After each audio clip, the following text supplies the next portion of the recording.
ভাই আপনি লাকড়িটা কোথা থেকে নিয়ে আসলেন? দাদা বললো না গো, এখানে ভিতর থেকে কাইটা নিয়ে আসছি গো, ওইগুলো বাজারে নিয়ে যাবে বিক্রি করতে হইব। কত বিক্রি করতে পারবেন দাদা এটা?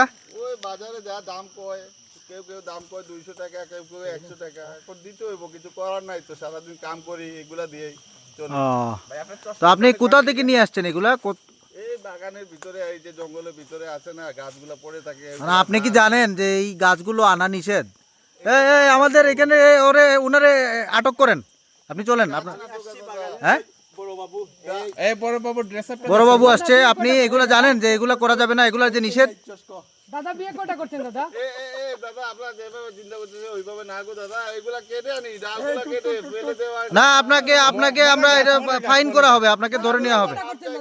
আমি গাছ কাটি নাই গো দাদা, এগুলা ডাল আর কখনো এরকম করবেন? আপনি আর কখনো গাছ কাটবেন? আমি গাছ কাটি না গো দাদা বিয়ে কয়টা করছেন দাদা? বিয়ে করছেন আপনি? বিয়ে তো করছি দাদা, কটা? গেঞ্জি গুলো নেই, প্যান্টটা গুলো নেন। বিয়ে করছি এই দাদা। দেখেন তো কি আছে। আর কখনো ওইভাবে ডাল কাটতেন না, হ্যাঁ? ঠিক আছে, আজকে আমরা আপনাকে ছেড়ে দিচ্ছি। আর কিছু করবো না। ওকে ওকে কারে ধরেন, কারে ধরেন। ওকে ওকে। গান আছে নাকি দাদা? গান তো নাই। দাদা বিয়ে কয়টা করছেন?